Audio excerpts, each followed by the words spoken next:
Welcome to the Entrepreneur Motivation Podcast. I'm your host, Chris Bello. Today, I've got my friend Bryan Driscoll on the show. Bryan, welcome. Hey, what's up, man? How you doing? Good. How are you? Doing well. And for those listening, I actually went to a real estate event. I've talked about this on my podcast before back in May, and that's where I got to meet you, Bryan.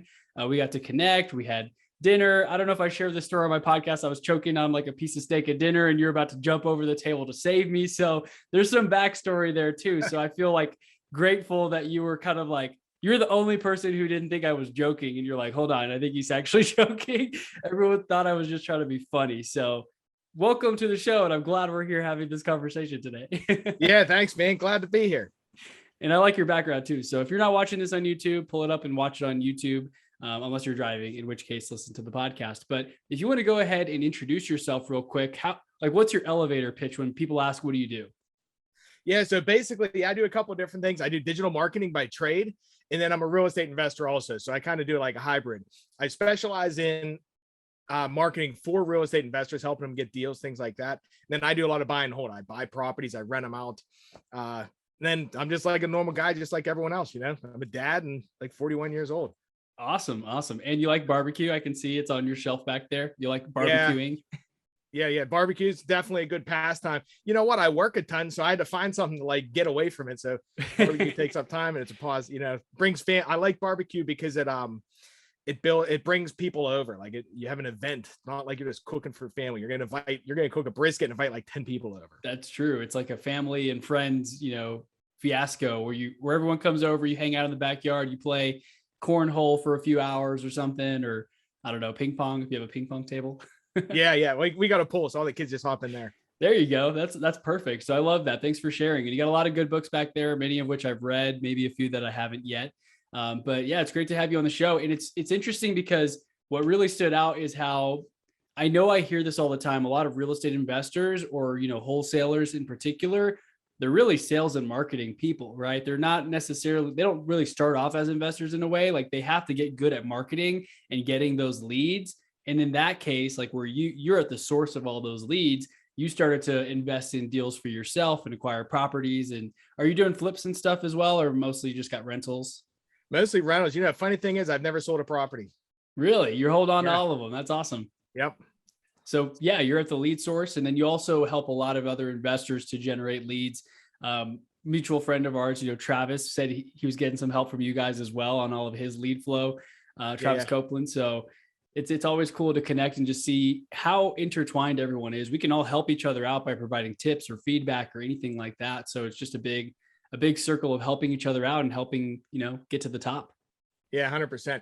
Yeah. And that's what it is too. Yeah. Just like connecting with like-minded people. I always like connecting with like people above you almost, because you're always bouncing ideas off and it gets your wheels spinning, Absolutely. I mean, they may be thinking 10 levels ahead of you where you're thinking small. I find myself doing this all the time. Maybe you do too, where if you're talking to other people, it's almost like the blind leading the blind. When you're talking to people at your level, you're both equally confused trying to figure things out. And you may be brainstorming, but not thinking on a large enough scale to see that thing that someone who did that, business 10 years ago can see now. Like it's not even on our radar in a way because we're not quite at that level just yet. So when you get around people who are way above you, like you said, I mean, not in a good way or bad way, just maybe more experienced, that's when you get to learn a ton. So how often do you go to masterminds and conferences, and like how do you develop yourself and get around those people at those levels? You know what? The last mastermind conference thing I was at was Carrot. Okay. So you know what? It's funny. I actually don't go to too many of those. I probably should. I just try to find, like, I do a lot online, and I'm dealing with a lot of like investors too and stuff like that, like really, really smart people. I'm like, dude, you guys are crushing it. Like, what are you doing? And it's funny too, because like when you talk with those people too, it's like you're so involved with what you're doing and how you're thinking about it. It's like, dude, you're thinking about this way too complicated. It's break it down simply. Yeah. And sometimes that outside view in their experience is invaluable too. It's like, okay, we've made these mistakes, right? Skip that, save 3 years and do this, or look in this direction, so that kind of stuff's awesome. Yeah, that's the power of just getting around those people, like I said, who have that experience, and maybe they've done what you've done, but like way longer ago, or they've already accomplished that success that you want, versus trying to just figure it out. And I kind of kick myself for not really joining a mastermind or going to these kinds of events sooner as well, because you go there and you have so many breakthroughs and nuggets. I'm writing every other sentence down Right. versus sitting here at home trying to brainstorm it all on my own. Like, yeah, I think we're all smart and we all have potential, but why not have someone show you the way who's already been down that path, you know? Yeah. You know what, too? It's funny when you get around it, it's not even necessarily the what information, like when you're talking, it's the energy you bring home. Like it's That's like, okay, true. it's just like reawakens you or something, get you pumped up, you There's know? nothing like meeting other like-minded people that are equally excited because yeah, you're motivated, you're driven, you're paying to go to this event and you're taking a couple days out of your life to connect with people, right? I think we all had that experience after 2 or 3 days of this event. We kind of all opened up and we shared things that we thought we would never share with each other, and people got very vulnerable, and that helps pull that emotion out of you in a way that if you're just doing a quick Zoom call, maybe you won't get that emotionally like at a deep level. But when you're eating dinner together and you're talking about, yeah, this happened when I was a kid and this is something that I struggled with. And, people talking about almost getting divorced and like having a hard time in their marriages. People don't just share that with strangers usually, but it's crazy to see how we go from strangers on day one to very close, friends on day 2 or 3. Yeah, it is nuts. Yeah. Yeah. That's it's always good to do that stuff. I was actually just talking with Chad, my business partner. I Yeah. was just talking with him too. I'm like, we should get involved with some more of these networking groups. I don't really know the good ones because a lot of those are just out there to hose Take you your too, money. Yeah, but like the carrot one was awesome because it's like, okay, it's real small, like-minded people, everyone's on the same level, kind of with the same goal. So that was a bunch of fun. Absolutely. And I'm glad that we got to connect and meet. And now we're here having this conversation. So there's a lot of knowledge in that brain of yours that I'd love to extract for the audience, but we could take it any direction you want. I mean, we've got entrepreneurs at all levels in the audience, and we're always looking at getting better at, marketing, sales, advertising. So Facebook ads, I know you guys primarily do Facebook ads and PPC. Is that your main ones, or do you advertise on YouTube and other platforms like that? Now we do like if we're marketing for real estate investors to get deals and leads, we'll market on Facebook and Google pay-per-click primarily. We'll also do SEO in the free section of Google, and then for our other stuff too, like I'll advertise on Bing, I'll advertise on YouTube, things like that, more for awareness. Bing, you can actually get leads if you are an investor or even any kind of marketing. Bing's an overlooked marketing platform that most people don't use. But if you figure who's on Bing, it's an older demographic. So if you have a product or if you're trying to buy houses, things like that, that's a target audience. So that's a cool place to advertise. If you haven't, it's cheap. It's like 25% of what Google pay-per-click costs. Dang, that's really cheap. Yeah. Because I know that's the thing that I hear the most, especially with the higher ticket item like real estate, is that pay-per-click gets expensive very quickly. And if you don't have the right settings on there, it might like max out your bid and you end up paying like 10 grand for something you thought you were going to pay 2 grand for. It's insane. I was just looking at a campaign a couple weeks ago down in North Carolina. Google pay-per-click, average cost per click is $50. Okay. Like 50 for bucks one click. for a click. That's not even a lead. Like, no, yeah, the competition is just so fierce right now. And yeah, it gets expensive. So you have to be really careful as you can spend all your budget with no return. yeah. And I don't think everyone's like this, but I always feel bad because sometimes I'll Google something when I'm trying to like find the website or whatever. And I see their ad at the top. And I'm like, I don't want them to pay for this click. Like I'm just going to scroll down and click on their actual website. But I feel some people probably just click on that and then boom, there goes $50 wasted on an existing customer who just clicked on the ad, Right. Yeah. Yeah. That happens too. I mean, it's like, It's part of the game. Yeah. So what would you recommend to someone who's maybe listening and hasn't done it? Because I mean, I shared it at the Carrot Camp. All my business has been referrals.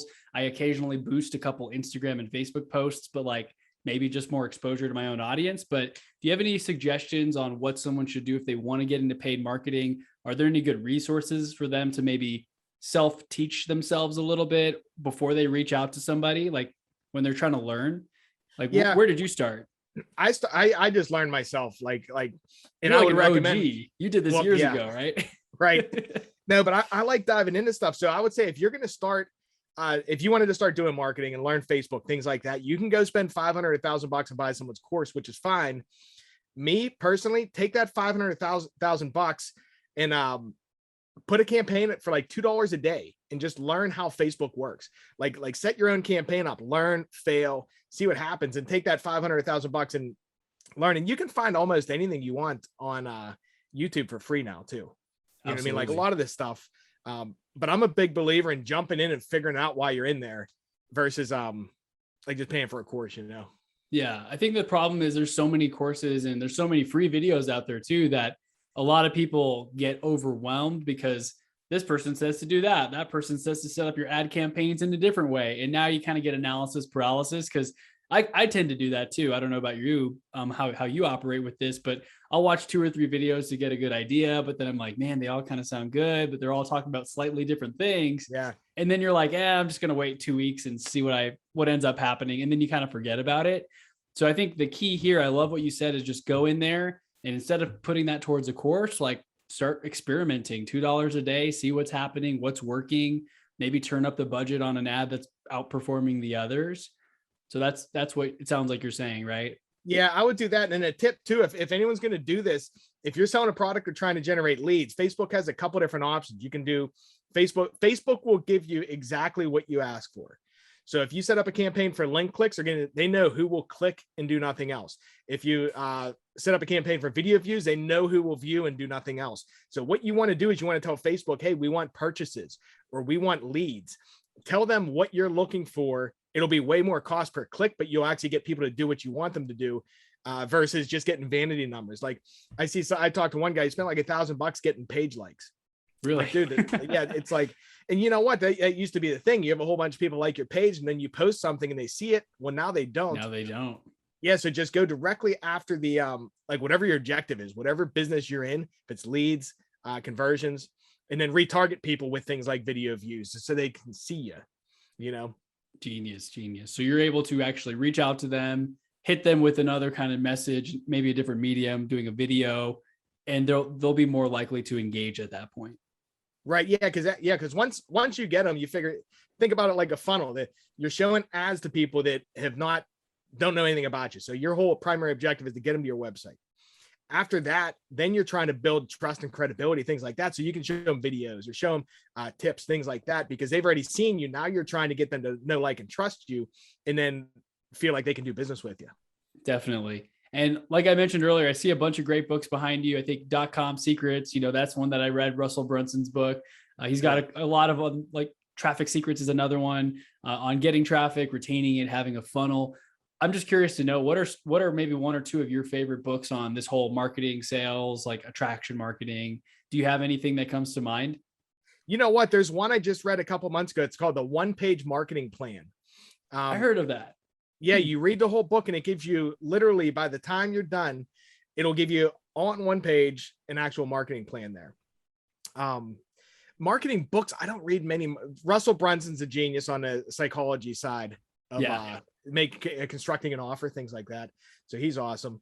And then favorite books, Richest Man in Babylon. I don't know if you ever read that one. Very good book. Yeah, so that's a good one. But that's not Awesome. on sales. That's more like, don't waste your money. Yeah, that's a really good one. I got to reread it. And it's a pretty short book. I think maybe 100 pages or something. Or is It that? is, yeah. Yeah, that one. And then The Greatest Salesman in the World, I think, is another one that's pretty quick read by Og Mandino, maybe. Oh, yeah.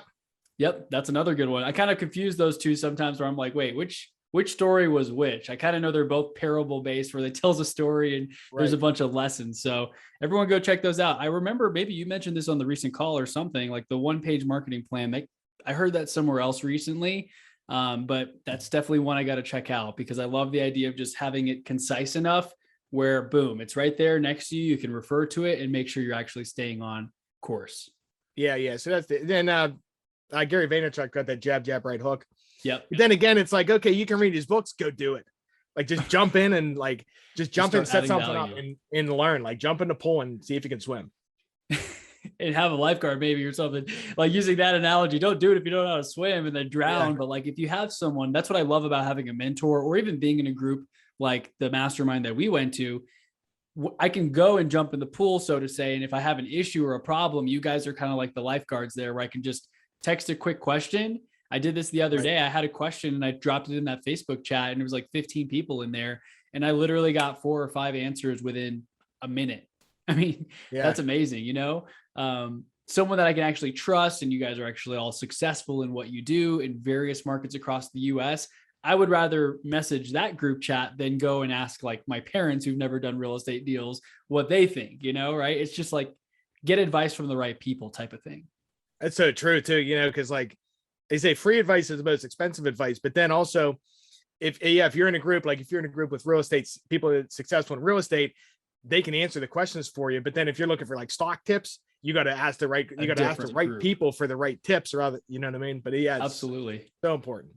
So I know last time when we connected, you were saying, everything's good. We were sharing kind of happy crappies, like something I like to do before calls. You share one thing that's happy, you share one thing that's crappy. And I remember you mentioned that, hey, things are going great, business is booming, but your only crappy was like, hey, I'm working 16-hour days or whatever. Like you're very busy right now. So I'm just curious to know how do you split your time these days, and what does your day normally look like?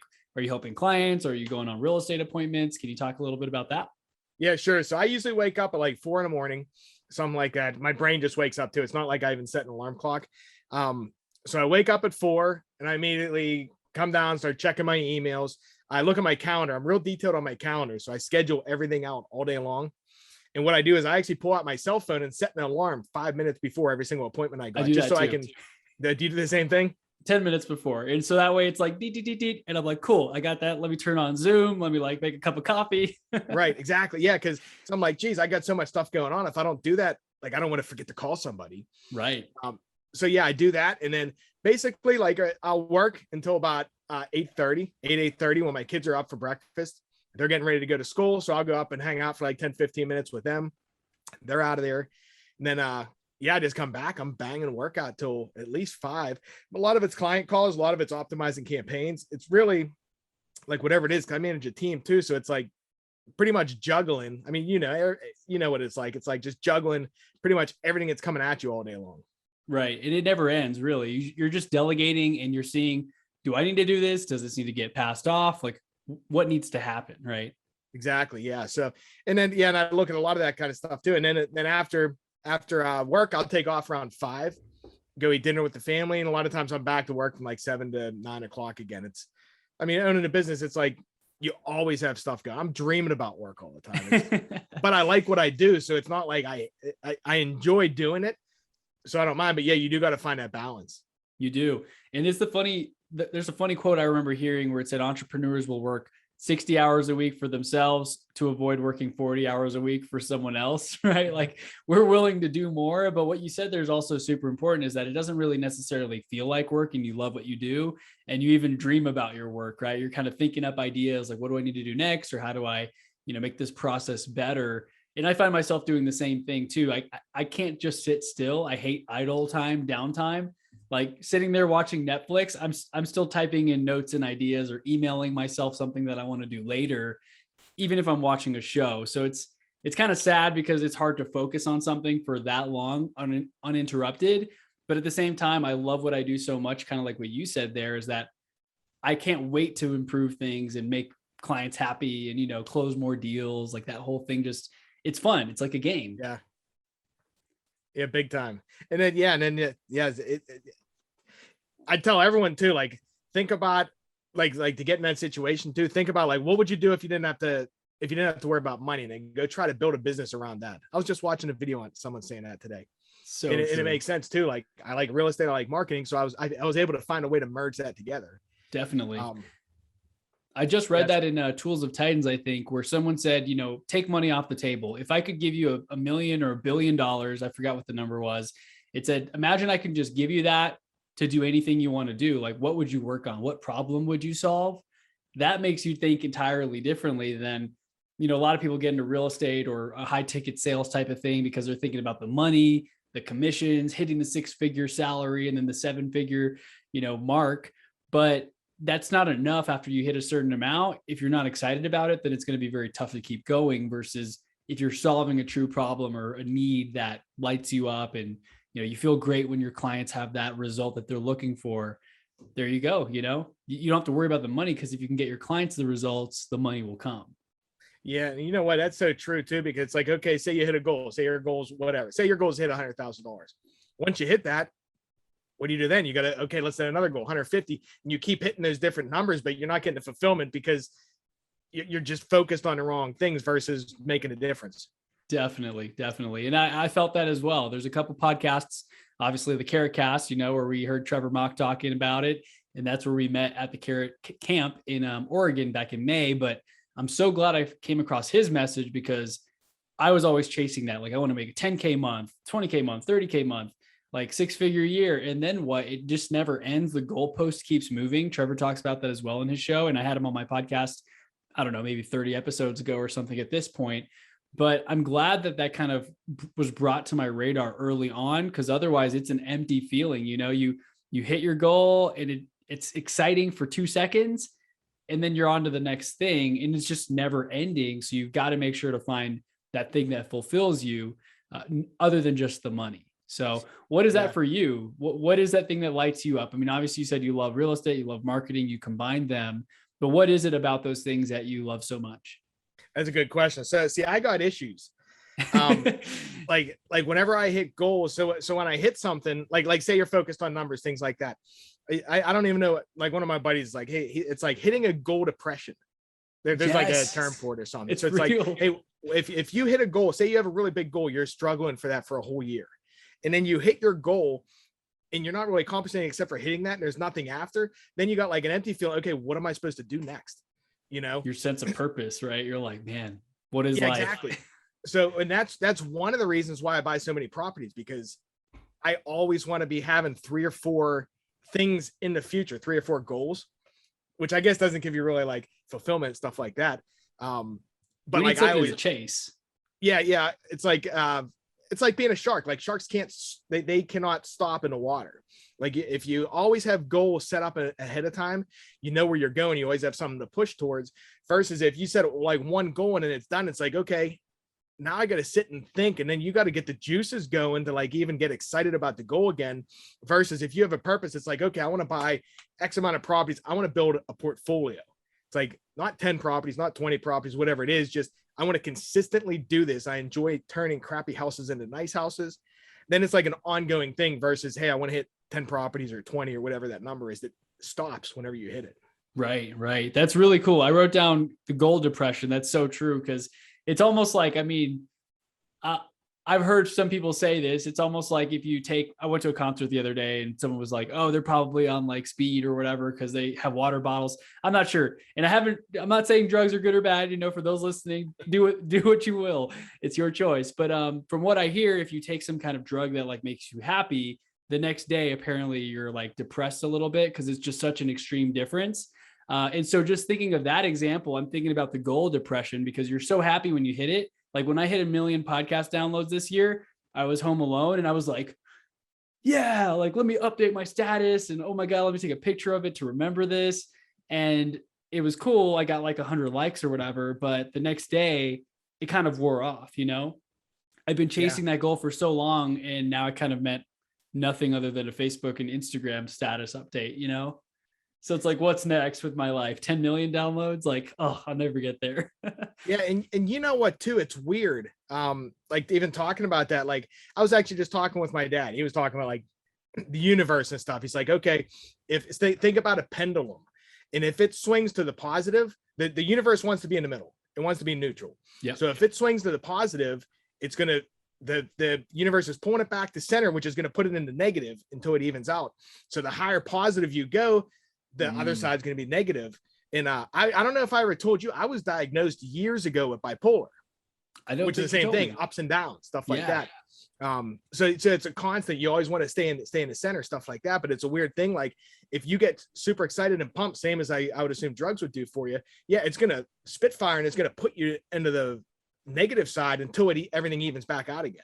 Absolutely. Or it's like getting that caffeine high. You drink too much coffee, you feel like on top of the world, and then you have that crash in the afternoon when you've just kind of gone the other way. I love the pendulum example because that's so true. But I guess looking at that from the bright side, the good thing about that is, you know, if we didn't have sadness, we wouldn't have happiness. Like if we didn't know what it was to be dark outside, we wouldn't appreciate the light, you know, being able to see so much. So I think it's interesting to talk about. I think I talked to my life coach about this as well. If everything was good all the time, nothing would be good, because it would be your new normal. You know, you wouldn't have a baseline. Your baseline would be that ecstasy type thing. So I think it's very important to have those humbling moments as well. You know, the deal falls through, the client says you suck, like those little moments that sting help us in the future when we have those great moments and those wins to feel better about them, you know?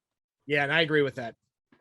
Interesting stuff. Interesting stuff. So marketing and real estate, do you mind sharing, like, what does your portfolio look like these days? I mean, do you have them all in one market? Or are you kind of spread out? Yeah, sure. So I have them all in one zip code, actually two Okay. zip codes. I only buy within like a 1 mile radius of my house. That's awesome. Just for So convenience and I stuff. own yeah, I own 12 properties myself. I got 4 with Chad, my business partner, Mhm. and then I got a couple others. So I probably have about 20 properties total. Okay. Um, I'm big. I know you're big on time management too. I Yeah. only buy in my area just because, like, dealing with a property, you buy it, it's a junker. You got to go, number one, negotiate and see the house. Then you got to deal with contractors for 2 months. And I'm busy. So I'm like, okay, I can afford to drive 5-10 minutes, deal with that and come back. But if I'm driving a half an hour, it's like every time you go, there's an hour plus all the time Gone. you're talking with the people, you know? Yeah, efficiency is huge. So that's really cool. I mean, just buying in a single, like 1 or 2 zip codes close to your house, that's extremely convenient for being able to handle issues within 5 minutes. Because we can all afford to spend 5 or 10 minutes doing something. But like you said, if it's just half an hour away, round trip, there's an hour gone plus the talking time. Imagine you do that 3 times in the first week, right? Or Right. during those 2 months when you're doing contract work and having to manage your contractors, make sure they're doing all the work. That's a lot of drive time. And I mean, sure, you can listen to podcasts or make a couple of calls, but still, it's not quite as efficient as being at home in front of your computer. You can share your screen, you can do all kinds of stuff versus when you're on the road and you're trying to have a call and you're like, dude, I'm driving. I can't check my email. Like, send it to me. I'll look at it later. You kind of get like a Yeah. half-ass call from what I've seen where you can get a little bit done, but it's not quite as efficient as having someone who's fully focused and like, let me pull that up. Let me work on that. Can you see my Yeah. screen? Like, okay, ABC, let's knock this out. Yeah. 100%. And then, too, like if you're trying to get a rental property, you might have to look at 5 or 10 places before you lock one down. Exactly. Than Exactly. driving all over the place, which most people don't like. I don't do real estate as my job, so I can be very selective. But also, if anyone's out there, you want to build a real estate portfolio, pick like one area and learn everything about it. It's great. And then in your building, like in my area, I'm turning crappy houses into nice ones where I live. Right. You know, So you're making your area nicer too. But going off what you said there, I mean, whether it's real estate related or not, everyone listening, I mean, what you said there was gold. Pick one area and become the expert in it. That's really like the secret to success, because so many people, they try to be jack of all trades, right? And we've heard jack of all trades, master of none. If you're just okay at a million different things, but you're not amazing at any one, you're going to have trouble. And I'm thinking of myself as an example. When I first started the entrepreneurial thing, a friend and I, we were trying to do like, services from drone footage to photography to video editing to website building. We're like, we'll do anything. Like, please just pay us. And because we offered to do everything, like we weren't an expert in anything. And I don't think we ever got any clients. It didn't last very long, let's just say, versus if we were an expert and we're like, hey, we do drone photography for luxury homes, like that specific, and everything about what we do revolves around that, it would have been a much different story. it is. I was just listening to a book this morning talking about I guess Dan. You know who Dan Kennedy is? You ever hear him? Yep, absolutely. He was talking about niching, like picking a specific niche. It's like, okay, if I'm selling you a course on sales, a general course, you might be able to sell for $10. If I'm selling a course sales for real estate professionals, okay, we might be able to charge $99. If I'm targeting sales for real estate flippers that want to do something, you could probably charge $500. So the more specific, it's probably a lot of the same information in there. That's awesome. But the more niche based you can get, you can become a real professional. Like you can become really known in that space and deliver. Plus the value of what you're offering goes up just because it's so specific to who you're targeting. They can give them so much benefit because it's not just sales. It's like, hey, this is sales for real estate flippers. Very so specific. it's all tailored to their experiences. Absolutely. I love what you said there, because I mean, a general sales course, I mean, that's what a lot of us default to. Well, I mean, this could help anybody in sales and anything that they do, right? But Right. if you're a generalist, then you're not a specialist, right? So it's almost like you wouldn't go to a regular doctor for a heart surgery because he's like, maybe took one class on it. He or she might have only done like a class on that, versus going to a cardiologist who has done this for their whole life. Same thing here. If you're trying to offer something too vague, or you're trying to have the solution for everybody, right? I mean, hey, I'm kind of doing that with real estate. So throwing myself under the bus, I'm not definitely niche down. But if you can say, I buy homes that need work in this zip code, like that's as specific as you can get for the real estate example. And people are going to be like, hey, Bryan's the expert. I'm going to reach out to him. He's already bought 10 homes in my neighborhood. Right. Yeah. And it makes you stand out to that specific place. So I don't know. I've owned a digital marketing agency for like 15 years, and now we're specific. We only deal with real estate investors, and it's a world of difference just because we have a message, we have an audience, and everything's directed and focused on that versus, hey, I'm going to deal with e-commerce and then lead gen and all the different stuff, which I used to deal with big stuff. But they just come, it's a total different experience. So if anyone listening is in business, in trouble or dealing with that kind of stuff too, focus on like niche it down. And then once you pick the niche, see if you can get even more specific inside of that niche. Absolutely. And it helps that you actually do real estate investing as well. So you can kind of relate. And like when you're talking to your clients or potential prospects, you're like, hey, I know how this works. You know, I went on a seller appointment last week and just bought this house. So right, this is the script that converts. This is the text on your site that you need to have. And this is the copy that we need to use on the Facebook ads. Right. Exactly. Yeah. Yeah. That does help a lot. That's awesome, man. So how closely are you and Chad living in the same market, or do you kind of just collaborate online? Where are you based out of again? We're in Pittsburgh. You're in Pittsburgh. Okay, cool. So you both live out there right now. Yeah. We're probably 10 minutes away from each other. Cool. Yeah.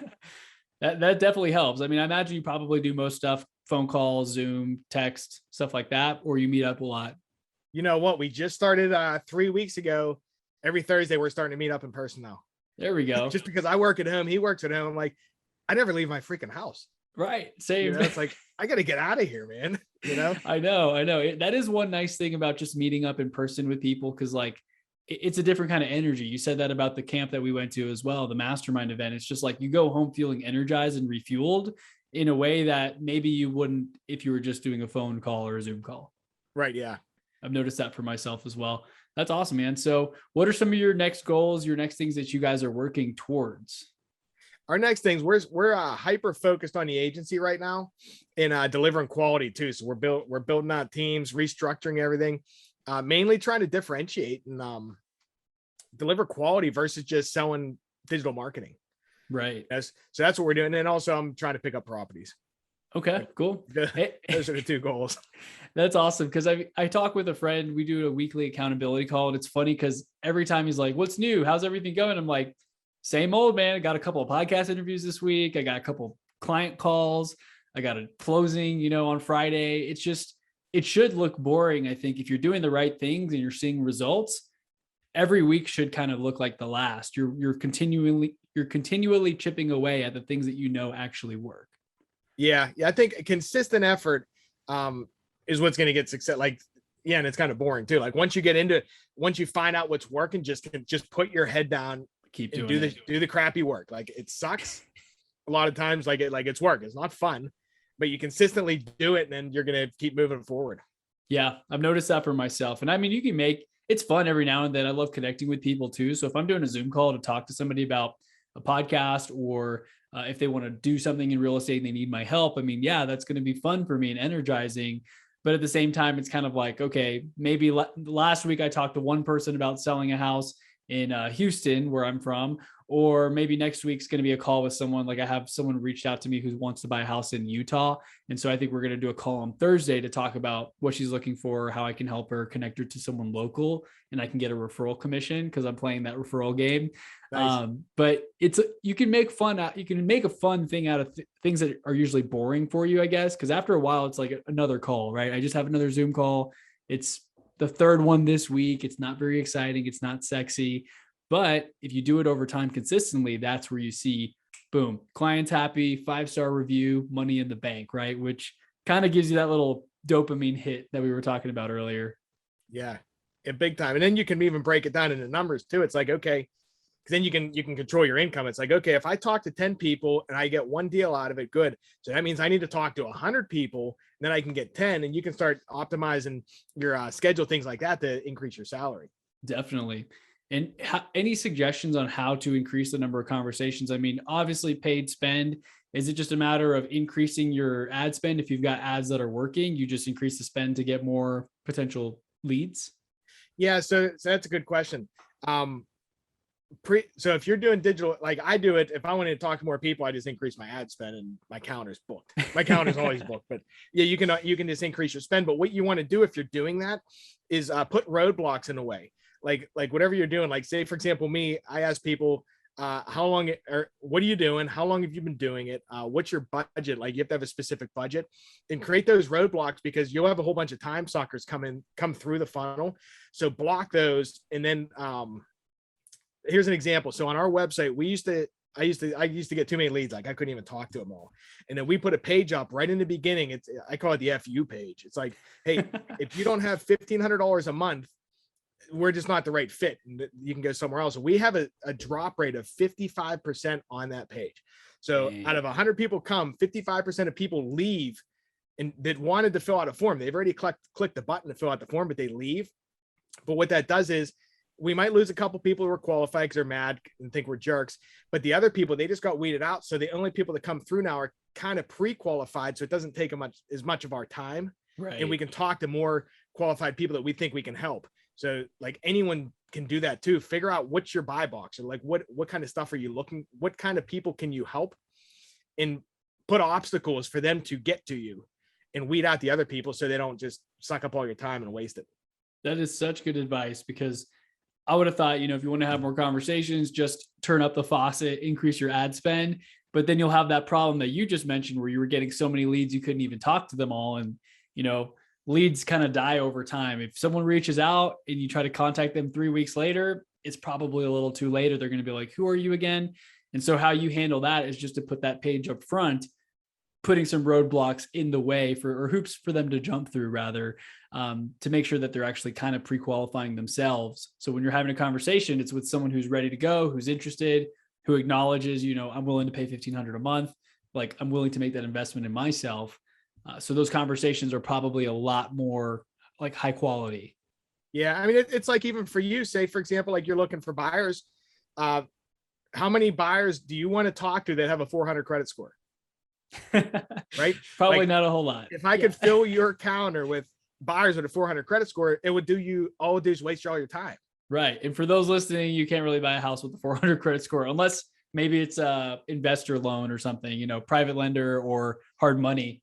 I don't think they really care about your credit as much for those, but for a qualified buyer, 400 credit score is not good. Right. So you figure, and if you have a 400 credit score, that's cool too. Like a lot of people have had credit issues, and you can raise it. There's different ways to do it. But if you're trying to get a mortgage, it's not going to happen usually under like 660. So if you're trying to get more conversations online saying your situation, like you could have questions like that. Hey, do you have at least a 600 credit score, or are you pre-approved with the mortgage, before you even can set an appointment to talk to them? Things like that just saves you time, because there's a lot of people that will have you go show them 50 houses they just like looking at houses. Right. They watch HGTV and they want to go look at houses. Yeah. So it just kind of, and it respects your time. I love that. And just putting in a form, like you said, I do that with Calendly too. I'll have a couple of buttons or options of, hey, what are you looking to do? I don't really have the pre-qualifying thing like that, but I do need to. I guess fortunately, since I've been working my network and I went to school, schools with a lot of different smart people, I'm pretty confident when I see a name come through, I'm like, I kind of know if they're somewhat qualified or not, because I know what they do on LinkedIn, and I know they're like a chemical engineer at X company or whatever. So, but for cold leads, I have seen that when I've done online Facebook leads, I've certainly gotten a couple where I might go show them a house or two just to see if I can like build rapport. And then I find out that they're not qualified at all. They have a terrible credit score, and I kind of just wasted 2 hours, Right. So great advice. But yeah, we talked about so many great different things on today's show. Is there anything that we're missing? Anything for a newbie who wants to get into ads? I mean, other than testing, are there good resources for them to reach out to? Like anything at all you want to add, feel free. Number one thing I would tell people is just do it. Just start doing it and learn. Don't think about it. Like, because I've had this problem before. I'll go down a rabbit hole, reading books. Same thing you were talking about. Podcasts, just do it, everything, and figure it out. And whatever you start doing is probably not going to work anyways. So try that and then adapt. Like I always tell myself, you can fail a ton of times. All you got to do, I always just tell myself, you got to try one more time. So it's like, okay, you fail. It's not like, oh, we got to go try 50 more times. It's like, dude, just get back up and try once more, and then fail again and try once more. You know what I mean? So, that would be my number one tip. Just go out and start doing, if you're doing it and you have an idea, go try it. If you fail, that's fine. And that might lead you in a different direction in life. You know what I mean? But you're always going to regret not doing it. You could be giving up like a whole business or whatever it is. Like, just do it. That's awesome. I always love that. I have it on my whiteboard and on my vision board with like Nike, you know, just do it with a little check mark. I mean, that's so cool that they pretty much coined that phrase now and own it or have it trademarked. Because anytime you hear advice like that, people always say, just do it, you know, take action, stop waiting, don't fall victim to analysis paralysis. Because like you said, the worst thing you can do is not try at all. If you try and you sort of fail or you make a mistake, you know, maybe you lose a little bit of money or time, you can learn from that, implement it again, try one more time until you eventually hit success. Yeah, 100%. That's awesome, man. I'm just so excited because I'm like, I want to go try a bunch more stuff. You know, who cares if I fail? Like at this point, I don't feel bad losing money when I'm investing in myself and experimenting, because I know I have that abundance mentality. I'm going to make it back and more, right? Do you kind of feel that way as well? Or do you have a certain threshold? I'm sure when you first started, losing $500 hurt a lot more than it does now. Yeah. So it depends. So I look at it like you got calculated risk, and then you got speculative risk. Like, I started putting a little tiny bit of money into crypto. I look at that as putting a chip on red on the roulette table. I don't care if I lose it. Yeah. It's just like straight gambling, stuff like that, but I don't want to miss out. FOMO, you know? But in business, things like that, if I'm going to start something, obviously I'm not going to go like, you got to be aware, especially when you're just getting into it, being like, okay, I got $1,000. That's all I got. You can't spend all. I mean, you can, and it's very risky. Spend $1,000 right off the get go. Me, I would start with like $100, try something, see if it works, and like gradually space it out. You know what I mean? If you're going to try things versus just going all in. Personally, because I'm kind of conservative on that side, but I'm still a gambler, and I'll always spend money on myself just because books, experiences, things like that, and all your failures will make you who you are. So you'll look back and be like, you know what? I'm here now because I failed, which sucked really bad 10 years ago. But what I learned there, like you might not even realize how that benefits you for 10, 15 years. Right. The lessons and how it changes your trajectory in a way where you are now because of the failures, the lessons that you've had.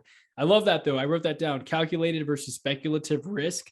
Those are two very different things, and how you still don't want to really miss out. So you put some money into stuff like crypto, right. But at the same time, for a business thing, kind of use your judgment for those listening. If you have $1,000 and that's it, and you're trying to start this real estate business, yeah, don't put it all on red or whatever, right? Like maybe put $100 here to see how it goes, test it, do a little bit in bandit signs or whatever, just depending on the business that you're doing, and learn from those, you know, what works, what doesn't work, what are people saying in your market that works for them, and kind of continue to learn and course correct along the way. Yeah. And you know what, too, one thing with that, once you're testing and you find the thing that hits, sprint as fast as you can and do it as hard as you can, because it might not last. Right. Like say you find on, you're doing Facebook ad spend or something like that, and you find something that works, just focus on it and run at it. Don't go trying to do 5 different things and finding something better. If you find something that works, focus on it, and like, don't get scattered. Cause then I used to do that all the time too. Even with ads, it's like, okay, this campaign's crushing it, but can I tweak it and do better? And then it just breaks. Stops working as well. So when you find something that works, sprint at it, because it might not last. I mean, we've seen that even with the real estate space. I hear this a lot with like ringless voicemail, where people just get that voicemail without your phone ringing. And then also RVM is ringless voicemail, or also like the mass text blasts. There's a lot of people cracking down on that, and regulations are changing. So that may have worked really well, and some people may have made all their money a year or two ago from that. But now it's like, okay, we're pulling back that strategy because people are cracking down. It's not worth the risk anymore for us. So I love that advice. When you find something that works, sprint full speed at it and focus on it. Don't be distracted. Don't try to tweak it a little bit if it doesn't need tweaking. And if it ain't broke, don't fix it, right? I mean, we also hear that phrase all the time. It's true. If it's working, keep on working that plan. Yeah, that's so true. And especially like, it sounds good. It's so hard to do when you're in a moment. It is, like, because we're just so all over the place. We're scattered, right? We have ideas every day. You said it yourself. You're dreaming about your business all the time. So we always think of new ideas of like, yeah, it's good, but it could be a little bit better. And then you break it. Yeah, it's like even even in our business right now, I'm like, okay, what can we offer to make things better? What can we do? And I'm like, you know what? Stick with what we're doing now is working. You can consistently try making things better, but don't make drastic changes because it could just break. Right. And Yeah. that's a fine line too of testing, because you want to improve. I don't want stuff to just be average. I always want to tweak things and make it better myself. But you just have to know that fine line of, hey, maybe we'll change it too much where we think we're making it better and we're actually making it worse. Like Yeah. how you said, you broke the ad by changing it when it was performing perfectly well. So just kind of knowing maybe to test a little bit or split test, or don't make anything too extremely different too quickly, because then you won't know what's working and what's not. Yeah, 100%. Man, great stuff. So I know we're almost at the end of the hour here. What can our audience do to connect with you? Or like, is there anything that I can do to help you right now in your business? Like, are you looking to learn anything or connect with anyone? No, I'm pretty good. If anyone wants to connect, they can just hit us up on our website's motivated-leads.com. Okay.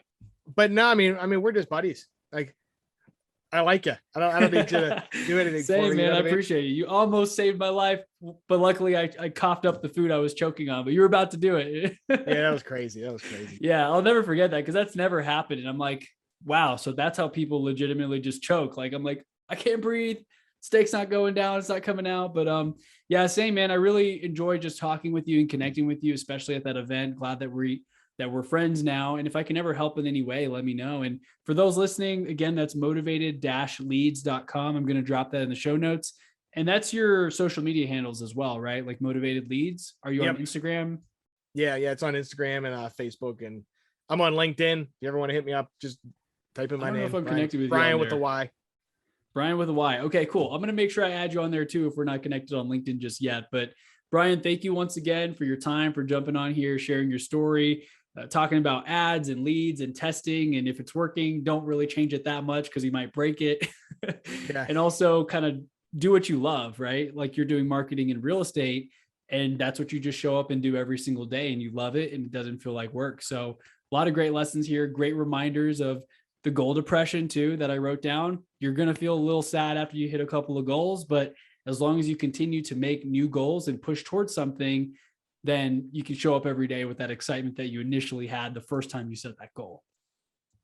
Yeah, cool, man. So yeah, we'll stay connected, man, but I'll let you know as soon as this goes live, and I'll share all the links in the show notes. Cool, man. Thanks for having me. This was fun. Yeah, for sure. Thanks, man.